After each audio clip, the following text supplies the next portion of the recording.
ನಮಸ್ಕಾರ ಗೆಳೆಯರೆ, ಇವತ್ತು ನಾನು ತಗೊಂಬಂದಿರೋಂತಹ ಈ ಮಾಹಿತಿ ಬಂದು KEA ಅವರು ಬಿಟ್ಟಿರೋಂತಹ ಒಂದು ನೋಟಿಫಿಕೇಶನ್ ಬಗ್ಗೆ. ಆಲ್ರೆಡಿ ಅವರು ನೋಟಿಫಿಕೇಶನ್ ಬಿಟ್ಟಿದ್ರು. ಯಾವುದು ಅಂತ ಅಂದರೆ GTTC ಅನ್ನೋ ಒಂದು ಡಿಪಾರ್ಟ್ಮೆಂಟ್ ಬಗ್ಗೆ, government tool room and training centre ಅಂತ ಹೇಳ್ಬಿಟ್ಟು ಅದರದ್ದು ಫುಲ್ ಫಾರ್ಮ್. ಈ ಡಿಪಾರ್ಟ್ಮೆಂಟಲ್ಲಿ 74+1 ಹುದ್ದೆಗಳು engineering technician, ITI diploma holders ಹಾಗೂ ಡಿಪ್ಲೊಮಾ ಇಂಜಿನಿಯರಿಂಗ್ ಹಾಗೂ ಪೋಸ್ಟ್ ಗ್ರಾಜ್ಯುಯೇಟ್ ಅಂದರೆ ಮಾಸ್ಟರ್ಸ್ ಮಾಡಿರುವಂತಹ ವಿದ್ಯಾರ್ಥಿಗಳಿಗೆ ಒಳ್ಳೆಯ ಅವಕಾಶವನ್ನು ಬಿಟ್ಟಿದ್ರು. ಅಂದರೆ ಜಸ್ಟ್ ಬ್ರೀಫ್ ನೋಟಿಸನ್ನು ಬಿಟ್ಟಿದ್ರು. ಈಗ ಯಾರೆಲ್ಲ ನನ್ನ ಚಾನೆಲ್ನ ನೋಡ್ತಾ ಇದ್ದೀರಾ, ಕಂಪ್ಲೀಟಾಗಿ ನಾನು ವಿಡಿಯೋ ಹೇಳೋ ತನಕ ಕೇಳಿಸ್ಕೊಳ್ಳಿ. Okay, do not skip the video. ಯಾಕೆಂತಂದರೆ ಸ್ಕಿಪ್ ಮಾಡೋದ್ರಿಂದ ತುಂಬ ಮುಖ್ಯವಾದ ಇನ್ಫಾರ್ಮೇಷನನ್ನು ನೀವು ಮಿಸ್ ಮಾಡ್ಕೊತೀರಾ. ಇದರಲ್ಲಿ ಕೆಲವೊಂದು ಇಂಪಾರ್ಟೆಂಟ್ ಪಾಯಿಂಟ್ಸ್ನ ಕೊಟ್ಟಿದ್ದಾರೆ, ಅದನ್ನು ಮಾತ್ರ ನಾನು ಹೇಳ್ತೀನಿ. ಆ ಇಂಪಾರ್ಟೆಂಟ್ ಪಾಯಿಂಟ್ಸ್ ನೀವು ತಿಳ್ಕೊಂಡ್ರೆ ಸಾಕು, ನೋಟಿಫಿಕೇಶನಲ್ಲಿ ಕಂಪ್ಲೀಟ್ ಡೀಟೇಲ್ಸ್ ನಿಮ್ಗೆ ಬಂದಂಗೆ. ಓಕೆ, ಯಾರ್ಯಾರು ಮೊದಲಿಗೆ ನನ್ನ ಚಾನೆಲ್ನ ಫಸ್ಟ್ ಆಗಿ ನೋಡ್ತಾ ಇದ್ದೀರಾ, ಲೈಕ್ EC ಇರ್ಬೋದು, ಎಲೆಕ್ಟ್ರಿಕಲ್ ಇರ್ಬೋದು, ಮೆಕ್ಯಾನಿಕಲ್ ಗಾಯ್ಸ್ ಇರ್ಬೋದು, tool room and die making ಇರ್ಬೋದು, ಡಿಪ್ಲೊಮಾ ಹೋಲ್ಡರ್ಸ್ ಇರ್ಬೋದು, ಅಥವಾ ಇಂಜಿನಿಯರಿಂಗ್ ಇರ್ಬೋದು, ಆರ್ PG ಇರ್ಬೋದು, ಓಕೆ, ITI ಇರ್ಬೋದು, ಫಸ್ಟ್ ಸಬ್ಸ್ಕ್ರೈಬ್ ಮಾಡ್ಕೊಳ್ಳಿ. ಓಕೆ, ಸಬ್ಸ್ಕ್ರೈಬ್ ಮಾಡ್ಕೊಳ್ಳಿ. ಯಾಕೆ ಅಂತಂದರೆ ಹಾಕೋ ಮಾಹಿತಿ ಕಂಟಿನ್ಯೂಷನಲ್ಲಿ ಇರುತ್ತೆ. ಈಗ GTTCದು ನೋಟಿಸ್ ಬಿಟ್ಟಿದ್ರು, ಬ್ರೀಫ್ ನೋಟಿಸು. ಈಗ ಕಂಪ್ಲೀಟಾಗಿ ನೋಟಿಫಿಕೇಶನ್ನ ಹಾಕ್ತಾ ಇದ್ದೀನಿ. ಇದಾದ ನಂತರ ಇದಕ್ಕೆ ನೆಕ್ಸ್ಟ್ ಬೇಕಾಗಿರುವಂತಹ ಮಾಹಿತಿಯನ್ನು ಸಹ ನಿಮಗೆ ನಾನು ತಿಳಿಸ್ತಾ ಇರ್ತೀನಿ ಗೆಳೆಯರೆ. ಸೊ ಇದೇ ಥರ ಹಲವಾರು ನೋಟಿಫಿಕೇಶನ್ಸ್ನ ನಾನು ಈಗಾಗಲೇ ಹಾಕಿದ್ದೀನಿ. ಯಾರು ತುಂಬ ಜನ ಯೂಸ್ ಮಾಡ್ಕೊಂಡಿದ್ದಾರೆ, ಹಾಗೂ ಯಾರೆಲ್ಲ ಇನ್ನು ನೆಕ್ಸ್ಟಲ್ಲಿ ಯೂಸ್ ಮಾಡ್ಕೋಬೇಕಂತಿದ್ರೆ ದಯಮಾಡಿ ಸಬ್ಸ್ಕ್ರೈಬ್ ಮಾಡ್ಕೊಳ್ಳಿ.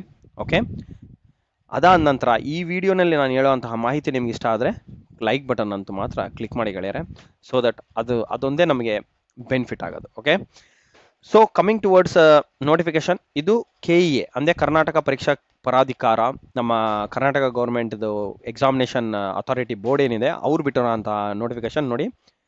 3/4/2024 ಅಂದರೆ ಇವತ್ತೇ ರಿಲೀಸ್ ಮಾಡಿದ್ದಾರೆ. ಓಕೆ, ಏನಿಪ್ಪ ಇದೆ ಇದ್ರ ಮೇಲೆ ಮಾಹಿತಿ. ಓಕೆ, ಏನು ಮಾಹಿತಿ ಇದೆ ಅಂದರೆ ಗೈಸ್, ಫಸ್ಟ್ ಅದರಲ್ಲಿ ಯಾವ್ಯಾವುದು ಕ್ವಾಲಿಫಿಕೇಶನ್ಸ್ ಅಂತ ನಮ್ಗೆ ಗೊತ್ತಿರಲಿಲ್ಲ. GTTCನಲ್ಲಿ 75 ಪೋಸ್ಟ್ ಇದಾವೆ, 74 ನಾನ್ HKಗಿದೆ, 1 HKಗಿದೆ ಅಂತ ಗೊತ್ತಿತ್ತು. ಬಟ್ ಈಗ ನಾನು ಹೇಳ್ತಿರೋದು ಇದು ಟೋಟಲಿ 74 ಪೋಸ್ಟ್ ಅಂತ. ಅಂದರೆ ನಾನ್ HK ಪೊಸಿಷನ್ಸ್ ಮಾತ್ರ. ನಾನ್ HK ಅಂದರೆ ಆಲ್ ಓವರ್ ಕರ್ನಾಟಕ ಯಾರೇ ಆಗಲಿ, ಯಾವುದೇ HK ಇರ್ಬೋದು, ನಾನ್ HK ಇರ್ಬೋದು, ಯಾವುದೇ ಅಭ್ಯರ್ಥಿಗಳಾಗಲಿ ಪಾರ್ಟಿಸಿಪೇಟ್ ಮಾಡೋ ಅಂಥ ಪೊಸಿಷನ್ಸ್ ನೋಡಿ. ಫಸ್ಟ್ ಏನು ಬಿಟ್ಟಿದ್ದಾರೆ, ಓಕೆ, ಲೆಕ್ಚರರ್. ಫಸ್ಟ್ ಬಂದ್ಬಿಟ್ಟು ಲೆಕ್ಚರರ್. ಏನು ಇಂಜಿನಿಯರಿಂಗ್ ಡಿಪಾರ್ಟ್ಮೆಂಟ್ಸ್ಗೆ ಲೆಕ್ಚರರ್ ಆಗಿ ತೊಗೊತಿದ್ದಾರೆ. ಅವ್ರದ್ದು ಬೇಸಿಕ್ ಸ್ಯಾಲರಿ ಬಂದು 45,300 ರುಪೀಸ್ ಗೈಸ್. 45,000 ಇದು ಇನ್ನೂ ರಿವೈಸ್ಡ್ ಆಗಿಲ್ಲ ಅಂತಹ ಸ್ಯಾಲರಿ. ರಿವೈಸ್ಡ್ ಆಗಿರೋ ನಂತರ ಇದು ಆಲ್ಮೋಸ್ಟ್ ಡಬಲ್ ಆಗುತ್ತೆ. ಜಸ್ಟ್ ಬೇಸಿಕ್ ಅಂದರೆ ನಿಮ್ಗೆ ಆಲ್ ಓವರ್ ಟೇಕ್ ಹೋಮ್ ಈ ಬೇಸಿಕ್ಗೆ ಕನ್ಸಿಡರ್ ಮಾಡಿಕೊಂಡ್ರೆ ನಿಯರ್ಲಿ 75,000 to 80,000 ಇನ್ ಹ್ಯಾಂಡ್ ಬರುತ್ತೆ. Other than all the allowances ಬಿಟ್ಟು ನೋಡಿ. ಇದರಲ್ಲಿ ಎಷ್ಟು ವೇಕೆನ್ಸೀಸ್ ಇದೆ ಲೆಕ್ಚರರ್ಗೆ? 7 ಹುದ್ದೆಗಳು. Master degree in first class ತೆಗೆದಿರಬೇಕು. First class master degree in mechatronics engineering ಅಥವಾ ಟೆಕ್ನಾಲಜಿ ಇರ್ಬೋದು. ಅಂಡ್ 7 ಹುದ್ದೆಗಳು master degree in electronics and communication engineering ಅಥವಾ ಟೆಕ್ನಾಲಜಿ. ಅಂಡ್ 4 ಹುದ್ದೆಗಳು master degree in first class master degree in computer science engineering or technology.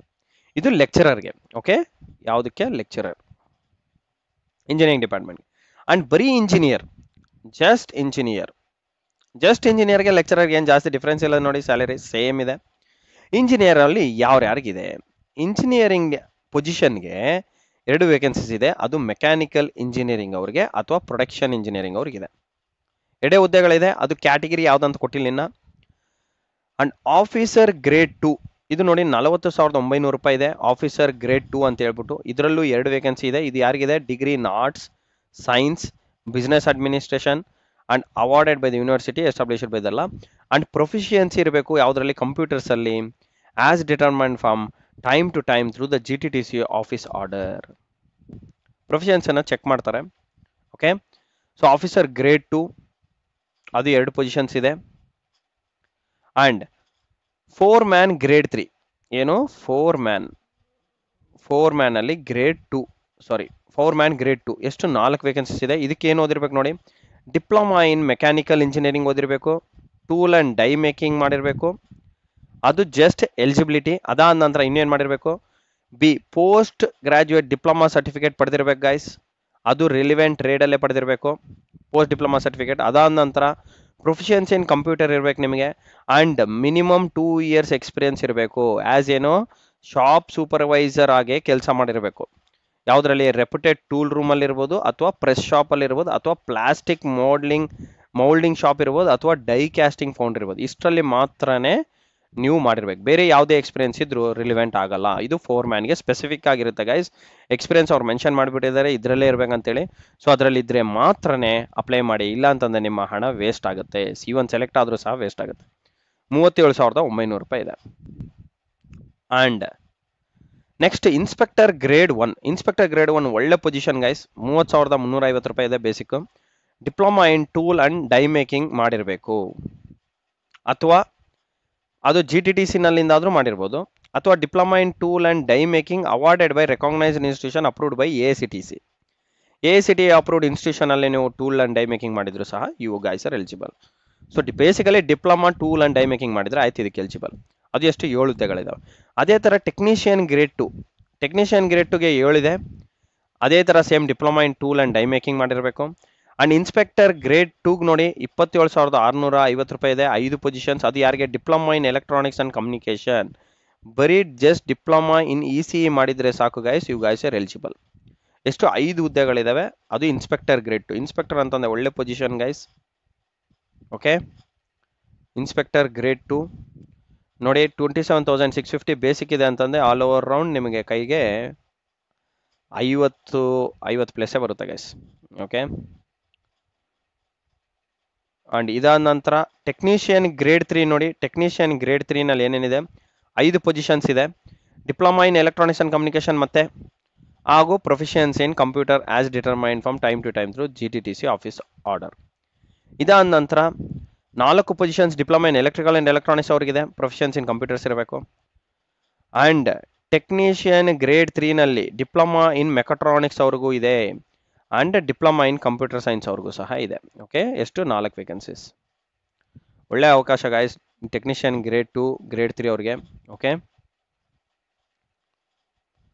And technician grade 4. Technician grade 4 ನೋಡಿ 2 ಹುದ್ದೆಗಳು. 2 years ITI electrical trade ಮಾಡಿದರೆ ಸಾಕು, and 2 years ITI mechanical machine tool ಮಾಡಿದರೆ ಸಾಕು. ಅದು 2 post ಇದೆ technician grade 4ಗೆ. ಅದಾದ ನಂತರ ಅಸಿಸ್ಟೆಂಟ್ ಗ್ರೇಡ್ 2.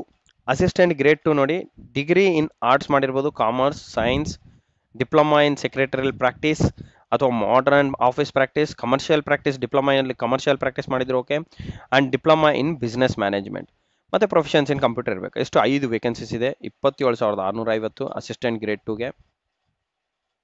ಇಷ್ಟೆಲ್ಲ ವೇಕೆನ್ಸೀಸು ಟೋಟಲ್ ಆಗಿ ಒಟ್ಟಲ್ಲಿ 74 ವೇಕೆನ್ಸೀಸ್ ಇದಾವೆ ಗೆಳೆಯರೆ. ಓಕೆ, ಸೊ ಗೈಸ್ ಒಟ್ಟಲ್ಲಿ ನೋಡೋದಾದ್ರೆ ನೋಡಿ ಬರೀ ಡಿಪ್ಲೊಮಾದವ್ರಿಗೆ, ಮಾಸ್ಟರ್ಸ್ಗೆ ಹಾಗೂ ITI ನಲ್ಲಿ ಎಷ್ಟಿದೆ ಅನ್ನೋದು ನಾನೊಂದು ಲಿಸ್ಟ್ ಮಾಡಿದ್ದೀನಿ. ಡಿಪ್ಲೊಮಾನಲ್ಲಿ ಬರೀ ECE ಮಾಡ್ಕೊಂಡಿದ್ದೆ ನಿಮಗೆ 10 ವೇಕೆನ್ಸೀಸ್ ಇದಾವೆ. 10 numbers ಟೋಟಲ್ ಬರೀ ಡಿಪ್ಲೊಮಾ ಆಗಿದ್ರೆ. ಅಂಡ್ ಎಲೆಕ್ಟ್ರಿಕಲ್ ಆಗಿದ್ರೆ ನಿಮಗೆ 4 ವೇಕೆನ್ಸೀಸ್ ಇದಾವೆ. ಅಂಡ್ ಮೆಕಾಟ್ರಾನಿಕ್ಸ್ ಆಗಿದ್ರೆ 7 ವೇಕೆನ್ಸೀಸ್ ಇದಾವೆ. ಅಂಡ್ CSE ಆಗಿದ್ರೆ 4 ವೇಕೆನ್ಸೀಸ್ ಇದಾವೆ. ಓಕೆ, ಅದು ಡಿಪ್ಲೊಮಾ. ಅದೇ ಫಸ್ಟ್ ಕ್ಲಾಸ್ ಇನ್ ಮಾಸ್ಟರ್ಸ್ ಮಾಡಿದ್ರೆ ECದವ್ರಿಗೆ 7 ವೇಕೆನ್ಸೀಸ್ ಇದಾವೆ. ಅಂಡ್ ಮೆಕಾಟ್ರಾನಿಕ್ಸ್ ಅಲ್ಲಿ 7 ವೇಕೆನ್ಸೀಸ್ ಇದೆ. ಅಂಡ್ CSE ನಲ್ಲಿ 7 ವೇಕೆನ್ಸೀಸ್ ಇದೆ ಗೆಳೆಯರೆ. ITI ಎಲೆಕ್ಟ್ರಿಷಿಯನ್ ಅಲ್ಲಿ 2 ವೇಕೆನ್ಸೀಸ್ ಇದಾವೆ. ಓಕೆ, ಸೊ ಈಗ ವಯೋಮಿತಿ ಬಗ್ಗೆ ಬಂದ್ರೆ ಏನು, ಎಷ್ಟು ಏಜ್ ಇರಬೇಕು? ಏಜ್ ನೋಡಿ, ಲೆಕ್ಚರರ್ ಆಗಿರ್ಬೋದು, inspector grade 1, technician grade 2, inspector grade 2, technician grade 4 ಮತ್ತು ಅಸಿಸ್ಟೆಂಟ್ ಗ್ರೇಡ್ 2 ಎಲ್ಲರಿಗೆ ಮಿನಿಮಮ್ 18 ಇರಬೇಕು. ಅಂಡ್ ಸಾಮಾನ್ಯ ಜನರಲ್ ಅದೇ ಬರೀ 27 years. Category 2A 2B 3A 3B ಆದರೆ 30 ವರ್ಷ ಎಲಿಜಿಬಲ್ ಇದ್ದಾರೆ. ಅಂಡ್ SC ST ಪ್ರವರ್ಗ 1 ಆದರೆ 32 ವರ್ಷ ಎಲಿಜಿಬಲ್ ಇದೆ. ಆದ ನಂತರ engineer position officer grade 2, okay, ಫೋರ್ಮ್ಯಾನ್ grade 2 and technician grade 3 ಆದರೆ 21 ವರ್ಷ ಮಿನಿಮಮ್ ಇರಬೇಕು. ನೋಡಿ ನಿಮ್ಮ ಏಜ್ ನೋಡ್ಕೊಂಡು ಅಪ್ಲೈ ಮಾಡ್ಕೊಳ್ಳಿ ಗೈಸ್. ಓಕೆ, 21 years ಮಿನಿಮಮ್ ಬೇಕು. ಅದಾದ ನಂತರ ಜನರಲ್ಗೆ 27 years as it is. 2A 2B 3A 3B ಆದರೆ 30 ವರ್ಷ. ಆದಮೇಲೆ SC ST ಕ್ಯಾಟಗಿರಿ 1 ಆದರೆ 32 years. ಓಕೆ, ಇದು ವಯೋಮಿತಿ. ಈಗ ಆಯ್ಕೆಯ ವಿಧಾನ. ಅರ್ಜಿ ಸಲ್ಲಿಸಲು KEA ವೆಬ್ಸೈಟಿನಲ್ಲೇ ಹಾಕಬೇಕಾಗುತ್ತೆ. ಇನ್ನೂ ಅಪ್ಲಿಕೇಶನ್ ಲಿಂಕ್ ಬಿಟ್ಟಿದ್ದೆ ನೋಡಿ. ಅಪ್ಲಿಕೇಶನ್ ಯಾವಾಗ ಬಿಡ್ತೀನಿ ಅಂತ ಹೇಳಿದ್ದಾರೆ. ಆನ್ಲೈನ್ ಮುಖಾಂತರ ಅರ್ಜಿ ಸಲ್ಲಿಸಲು ಪ್ರಾರಂಭವಾಗುವ ದಿನಾಂಕ 19ನೇ ತಾರೀಕು ಏಪ್ರಿಲಿಂದ ಸ್ಟಾರ್ಟ್ ಅಂತ ಹೇಳಿದ್ದಾರೆ. ಆ್ಯಂಡ್ 18/5ನೇ ತಾರೀಕು ಅಂದರೆ ಮೇ 18ವರೆಗೂ ನಿಮಗೆ ಅಪ್ಲಿಕೇಶನ್ ಆಗೋ ಡೇಟ್ ಇರುತ್ತೆ. ಆ್ಯಂಡ್ ಶುಲ್ಕ ಪಾವತಿಸಲು 19ನೇ ತಾರೀಕು ಮೇ ತನಕ ಟೈಮ್ ಇದೆ. ಓಕೆ, 19ಕ್ಕೆ ಸ್ಟಾರ್ಟ್ ಆಗುತ್ತೆ ಗೈಸ್ ಅಪ್ಲಿಕೇಶನ್ ಹಾಕೋದು. ಆ್ಯಂಡ್ ಶುಲ್ಕ ನೋಡಿ, ಜನರಲ್ ಆಗಿರ್ಬೋದು 2A 2B 3A 3B ಆದರೆ 750 ರೂಪೀಸ್ ಪೇ ಮಾಡಬೇಕು. ಅದಾದ ನಂತರ SC ST ಕ್ಯಾಟಗಿರಿ 1 ಆದರೆ 500 ರೂಪೀಸ್. ಆ್ಯಂಡ್ ಹ್ಯಾಂಡಿಕ್ಯಾಪ್ ಕ್ಯಾಂಡಿಡೇಟ್ಸ್ ಆದರೆ 250 ರೂಪೀಸ್ ಪೇ ಮಾಡಬೇಕು. ವಿಕಲಚೇತನ ಅಭ್ಯರ್ಥಿಗಳಿಗೆ. ಓಕೆ, ಯಾವುದೇ ಫೀ ಪೇ ಮಾಡಿದರೆ ರಿಟರ್ನ್ ಮಾಡಲ್ಲ ಅಂತ ಹೇಳ್ತಿದ್ದಾರೆ. ಓಕೆ, ಅದು ಈವರೆಗೆ ಎಲ್ಲಿಂದನೂ ರಿಟರ್ನ್ ಬಂದಿಲ್ಲ. ಆ ಥರ ಬರೋದು ತುಂಬ ಕಷ್ಟ. ಒಂದ್ಸಲ ಪೇ ಮಾಡಿದ್ರೆ ಆಯಿತು. ಅದಕ್ಕೆ ಅಪ್ಲೈ ಮಾಡಬೇಕಾದ್ರೆ ಕ್ಲಿಯರಾಗಿ ನೋಡ್ಕೊಂಡು ಅಪ್ಲೈ ಮಾಡ್ಕೊಳ್ಳಿ. ಈಗ ಆಯ್ಕೆ ವಿಧಾನ ವೆರಿ ಇಂಪಾರ್ಟೆಂಟ್. ಏನು ಸೆಲೆಕ್ಷನ್ ಪ್ರಾಸೆಸ್, ಆಯ್ಕೆ ವಿಧಾನ ಬಂದ್ಬಿಟ್ಟು ನಿಮಗೆ ಸ್ಪರ್ಧಾತ್ಮಕ ಪರೀಕ್ಷೆ ಇಡ್ತಾರೆ ಹಾಗೂ ಸಂದರ್ಶನದಲ್ಲಿ ಇರುತ್ತೆ, ಅಂದರೆ ಇಂಟರ್ವ್ಯೂ ಸಹ ಇರುತ್ತೆ. ಓಕೆ, ಬಟ್ ಯಾವ ಪೊಸಿಷನ್ಗೆ ಏನು ಅನ್ನೋದು ಒಂದ್ಸಲ ಚೆಕ್ ಮಾಡೋಣ. ಸ್ಪರ್ಧಾತ್ಮಕ ಪರೀಕ್ಷೆ ವಿಧಾನ ಆಫ್ಲೈನ್ OMR ಬೇಸ್ಡ್ ಇರುತ್ತೆ. OMR ಬೇಸ್ಡಲ್ಲೇ ಕಂಡಕ್ಟ್ ಮಾಡ್ತಾರೆ. ಆ್ಯಂಡ್ ಎಕ್ಸಾಮಿನೇಷನ್ ಸೆಂಟರ್ ಬೆಂಗಳೂರು ಜಿಲ್ಲೆ ಇರುತ್ತೆ. ಆ್ಯಂಡ್ ಕೆಲವು ಅದರ್ ಕೇಂದ್ರದಲ್ಲೂ ಸಹ ಕೊಡೋ ಚಾನ್ಸಸ್ ಇದಾವೆ, ಬಟ್ ವೆರಿ ರೇರ್. ಓಕೆ, ಕಡ್ಡಾಯ ಕನ್ನಡ ಪರೀಕ್ಷೆ ಇದಂತೂ ಮ್ಯಾಂಡೇಟರಿ ಗೈಸ್. ಈಗ ಯಾವುದೇ ಎಕ್ಸಾಮ್ ಬರೆದ್ರು ಕಡ್ಡಾಯ ಕನ್ನಡ ಪರೀಕ್ಷೆ ಅಂತೂ ಇಡ್ತಾ ಇದ್ದಾರೆ. 150 ಮಾರ್ಕಿಗೆ ಇರುತ್ತೆ. ನೀವು ಮಿನಿಮಮ್ 50 ಮಾರ್ಕ್ಸ್ ಪಡೀಲೇಬೇಕು. ಓಕೆ, ಮಿನಿಮಮ್ 50 ಮಾರ್ಕ್ಸ್ ತೊಗೊಳ್ಳೇಬೇಕು. 150 ಮಾರ್ಕ್ಸಲ್ಲಿ 50 ಮಾರ್ಕ್ಸ್ ತೊಗೊಳ್ಳೇಬೇಕು. ಇದು ಜಸ್ಟ್ ನಿಮಗೆ ಕ್ವಾಲಿಫೈಯಿಂಗ್ ಪೇಪರ್ ಇರುತ್ತೆ. ಕ್ವಾಲಿಫೈಯಿಂಗ್ ಪೇಪರ್, ಯಾವುದೇ ಥರ ನಿಮಗೆ ಮಾರ್ಕ್ಸ್ ಕನ್ಸಿಡರೇಷನ್ ಆಗಲ್ಲ. ಓಕೆ, ಅದೇ ಇಲ್ಲಿ ಕೊಟ್ಟಿದ್ದಾರೆ ಈ ಪಾಯಿಂಟಲ್ಲಿ. ಈಗ ಪ್ರಶ್ನೆ ಪತ್ರಿಕೆ ಯಾವುದ್ರ ಬೇಸ್ ಮೇಲೆ ಇರುತ್ತೆ. ಓಕೆ, ಬಟ್ ಅದು ಕ್ವಾಲಿಫೈ ಆಗಲೇಬೇಕು ಗೈಸ್. 50 ಮಾರ್ಕ್ಸ್ ತೊಗೊಳ್ಳೇಬೇಕು ನೀವು. Okay, and next officer grade 2ಗೆ ನೋಡಿ, ಎಲ್ಲ ಜನರಲ್ ನಾಲೆಡ್ಜ್ ಪೇಪರ್ ಫಸ್ಟ್ದು. ಆದಮೇಲೆ ಸೆಕೆಂಡ್ ಪೇಪರ್ ಬಂದು ಸಾಮಾನ್ಯ ಕನ್ನಡ, ಸಾಮಾನ್ಯ ಇಂಗ್ಲೀಷ್, ಸಾಮಾನ್ಯ KEC ಅಂತ ಕರೀತಾರೆ, ಕನ್ನಡ ಇಂಗ್ಲೀಷ್ ಕಂಪ್ಯೂಟರ್ ಅಂತೇಳಿ. 200 ಮಾರ್ಕ್ ಇರುತ್ತೆ. 2 ಗಂಟೆ ಎಕ್ಸಾಮ್. 200 ಮಾರ್ಕ್ 2 ಗಂಟೆ, 2 ಪೇಪರ್ ಇರುತ್ತೆ. ಓಕೆ, ಯಾವುದು ಆಫೀಸರ್ ಗ್ರೇಡ್ 2ಗೆ. ಅದೇ ಥರ ಸಿಮಿಲರ್ ಆಗಿ ಅಸಿಸ್ಟೆಂಟ್ ಗ್ರೇಡ್ 2ಗೂ ಸಹ ಅದೇ ಥರ ಇದೆ. ಓಕೆ, ಬಟ್ ಇಲ್ಲಿ ಸ್ವಲ್ಪ ಟಾಪಿಕ್ಸ್ ಜಾಸ್ತಿ ಇದೆ. ಒಂದ್ಸಲ ರಫ್ ಆಗಿ ನೋಡ್ಕೊಳ್ಳಿ ಆದ ನಂತರ ಫ್ರೀ ಆದಾಗ. ಆ್ಯಂಡ್ ಪತ್ರಿಕೆ 2ನಲ್ಲಿ ನೋಡಿ ಅದೇ ಸೇಮ್ KEC ಪ್ಯಾಟರ್ನ್ ಕೊಟ್ಟಿದ್ದಾರೆ. ಇದು 100 ಮಾರ್ಕ್ಸ್ ಮಾತ್ರ ಇರುತ್ತೆ. 100 ಮಾರ್ಕ್ಸ್ ಮಾತ್ರ ಪೇಪರ್. ಓಕೆ, ಇದು ಯಾವ ಪೋಸ್ಟ್ಗೆ, ಅಸಿಸ್ಟೆಂಟ್ ಗ್ರೇಡ್ 2ಗೆ. ಓಕೆ, 100 ಮಾರ್ಕ್ಸ್ 2 ಗಂಟೆ ಅವಧಿ. ಈಗ ಲೆಕ್ಚರರ್ ಪೊಸಿಷನ್ ಇಂಜಿನಿಯರು ಮತ್ತು ಇಂಜಿನಿಯರ್ಗೆ ನೇಮಕಾತಿ ಪ್ರಾಧಿಕಾರದಿಂದ ನಿಗದಿಗೊಳಿಸಿದ ಪಠ್ಯಕ್ರಮದಂತೆ, ಅಂದರೆ ಇದನ್ನು ಲಿಸ್ಟ್ ಬಿಡ್ತಾರೆ. ಪತ್ರಿಕೆ 1 ಮಾತ್ರನೇ ಇರುತ್ತೆ, ಪತ್ರಿಕೆ 2 ಇಲ್ಲ. ಓಕೆ, ಇದೊಂದು ವೆರಿ ಇಂಪಾರ್ಟೆಂಟ್. ಓಕೆ, ಪತ್ರಿಕೆ 1 ಮಾತ್ರನೇ ಇರುತ್ತೆ ಗೈಸ್, ಪತ್ರಿಕೆ 2 ಇಲ್ಲ. 200 ಮಾರ್ಕಿಗೆ ಇರುತ್ತೆ ಎಕ್ಸಾಮ್. ಆ್ಯಂಡ್ 2 ಗಂಟೆ ಮಾತ್ರ ಅವಧಿ. ಓಕೆ, ಇದು ನಮಗೆ ಮೆನ್ಷನ್ ಮಾಡ್ತಾರೆ ಗೈಸ್. ಸಿಲೆಬಸ್ ಏನಿದೆ ಅಂತ ಹೇಳ್ಬಿಟ್ಟು ಕಳಿಸ್ತಾರೆ. ಸೊ ನಾನು ಅದನ್ನು ಸಹ ಅಪ್ಲೋಡ್ ಮಾಡ್ತೀನಿ ಒನ್ಸ್ KEA ಇನ್ಫಾರ್ಮ್ ಮಾಡಿದ್ದೆ. ಬಟ್ ಆಲ್ಮೋಸ್ಟ್ ಟೆಕ್ನಿಕಲ್ ಪಾರ್ಟ್ ಇರುತ್ತೆ. ಓಕೆ, ಆ್ಯಂಡ್ ನೆಕ್ಸ್ಟ್ ಫೋರ್ಮ್ಯಾನ್ ಗ್ರೇಡ್ 2 ಇರ್ಬೋದು, inspector grade 1, technician grade 2, inspector grade 2 and technician grade 3 ಹಾಗೂ ಟೆಕ್ನಿಷಿಯನ್ ಗ್ರೇಡ್ 4 ಇವೆಲ್ಲದಕ್ಕೂ ಸಹ ಇದೇ ಥರ ಸೇಮ್ ಟೆಕ್ನಿಕಲ್ ಪೇಪರ್. ಆ್ಯಂಡ್ ಬರೀ 100 ಮಾರ್ಕ್ಸ್ ಇರುತ್ತೆ, 2 ಗಂಟೆ ಅವಧಿ. ಓಕೆ, ಸೊ ಇಷ್ಟು ನಿಮಗೆ ಬೇಕಾಗಿರೋಂಥ very important. And one more very important, ಇದಕ್ಕೆ ನೆಗೆಟಿವ್ ಮಾರ್ಕ್ ಇದೆ. ಈ ಮಧ್ಯೆ KEAದವನು ವೆರಿ ಕ್ಲಿಯರ್ ಆಗಿದ್ದಾರೆ. ಯಾಕಂದರೆ ತುಂಬ ಹಳೆ ಎಕ್ಸಾಮ್ಸಲ್ಲಿ ನೆಗೆಟಿವ್ ಇದೆನಾ ಇಲ್ಲ ಅಂತ ಕನ್ಫ್ಯೂಷನಲ್ಲಿ ಹಾಕ್ಬಿಟ್ಟಿದ್ರು. ಇನ್ಮೇಲೆ ಬರೋ ಅಂಥ ಎಲ್ಲ ಎಕ್ಸಾಮ್ಗೂ ನಿಮಗೆ ನೆಗೆಟಿವ್ ಇದ್ದೇ ಇರುತ್ತೆ. ಅದು 1/4 ಆಫ್ ಮಾರ್ಕ್ಸ್ ಕಟ್ ಮಾಡ್ತಾರೆ. 4 ಪ್ರಶ್ನೆ ಉತ್ತರ ಹೋದರೆ ನಿಮಗೆ 0.25 ಮಾರ್ಕ್ಸ್ ಇಂಟು 4 ಅಂತಂದರೆ 1 ಮಾರ್ಕ್ ಹೋಗುತ್ತೆ. ಅದು ನೆಗೆಟಿವ್. ಬಂದಿರೋ ಮಾರ್ಕ್ ಕಳ್ಕೊತೀರಾ. ಸೊ ಹುಷಾರಾಗಿ ಅಪ್ಲೈ ಮಾಡ್ಕೊಳ್ಳಿ ಗೈಸ್. ಅಂದರೆ ಅಟೆಂಡ್ ಮಾಡಬೇಕಾದ್ರೆ ಎಕ್ಸಾಮ್ ಅಟೆಂಡ್ ಮಾಡಬೇಕಾದ್ರೆ ನಾನು ಅದು ಗೈಡ್ ಮಾಡ್ತೀನಿ. ಅರ್ಹತಾ ಷರತ್ತುಗಳು ಇದೆಲ್ಲ ಜಸ್ಟ್ ಜನರಲ್ ಥಿಂಗ್ಸ್. ಸೊ ಇಷ್ಟು ಬಿಟ್ಟರೆ ಇನ್ನು ಇದರಲ್ಲಿ ಏನು ಮಾಹಿತಿ ಇಲ್ಲ ಗೈಸ್. ಸೊ ಇದು ರಿಲೇಟೆಡು ಇನ್ನೂ ಏನಾದರೂ ಹೆಚ್ಚಿನ ಮಾಹಿತಿ ಬಂತು ಅಂತಂದರೆ I will inform you in better. Starting ಕೇಸಲ್ಲೇ ನಾನು ಇನ್ಫಾರ್ಮ್ ಮಾಡ್ತೀನಿ, don't worry. And moreover diploma ಆಗಿರ್ಬೋದು, ಇಂಜಿನಿಯರಿಂಗ್ ಆಗಿರ್ಬೋದು, PG ಆಗಿರ್ಬೋದು, ಆ್ಯಂಡ್ ITI, ECE ಹಾಗೂ EEE,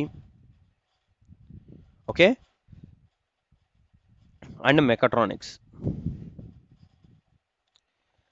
ನಿಮಗೇನಾದರೂ ಪ್ರಿಪ್ರೇಷನ್ಗೆ, ಓಕೆ, ಪ್ರಿಪ್ರೇಷನ್ ಮಾಡೋದಕ್ಕೆ ಸರ್ ನನಗೆ ಗೈಡೆನ್ಸ್ ಬೇಕಿದೆ ಅಥವಾ ಯಾವುದೇ ಥರ ಮೆಟೀರಿಯಲ್ ಸಹಾಯ ಏನಾದರೂ ಇದೆ ಅಂತಂದರೆ ಲೈಕ್ ಪ್ಲೀಸ್ ಡೂ ಕಾಂಟ್ಯಾಕ್ಟ್ ಮಾಡಿ ಈ ಪರ್ಟಿಕ್ಯುಲರ್ ನಂಬರ್ಗೆ.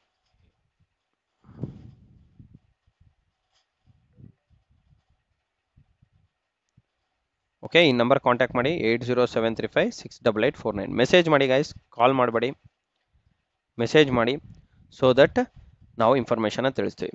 ಇನ್ ಕೇಸ್ ಕಾಲ್ ಮಾಡಬೇಕಂತ ಅಂದರೆ ನೀವು ಈವ್ನಿಂಗ್ಸಲ್ಲಿ ಕಾಲ್ ಮಾಡ್ಬೋದು. ಈವ್ನಿಂಗ್ ಪೋಸ್ಟ್ 5 PM ಅಥವಾ ಮಾರ್ನಿಂಗಲ್ಲೂ ಮಾಡಿ ನಡೆಯುತ್ತೆ. ಬಟ್ ಏನಂತಂದರೆ ವೆರಿ ಇಂಪಾರ್ಟೆಂಟ್, ಮೆಸೇಜ್ ಮಾಡಿ, ಅವರೇ ಟೈಮ್ ಹೇಳ್ತಾರೆ ನಿಮಗೆ ಈ ಪರ್ಟಿಕ್ಯುಲರ್ ಟೈಮಲ್ಲಿ ಕಾಲ್ ಮಾಡಿ ಅಂತೇಳಿ.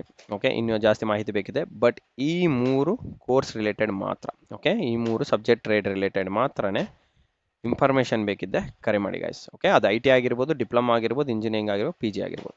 Okay, so I wish you all the best guys and see you in the next session. So ಈ ವಿಡಿಯೋ ಹಾಕಿರೋದು ನಿಮಗೆ ಹೆಲ್ಪ್ ಆಯಿತು ಅಂತಂದರೆ ದಯಮಾಡಿ ಲೈಕ್ ಬಟನ್ನ ಕ್ಲಿಕ್ ಮಾಡೋದು ಮರಿಬೇಡಿ ಆ್ಯಂಡ್ ಸಬ್ಸ್ಕ್ರೈಬ್ ಬಟನ್ ಮಾತ್ರ ಕ್ಲಿಕ್ ಮಾಡಿ. Wish you all the best guys. Thanks for watching and see you in the next session.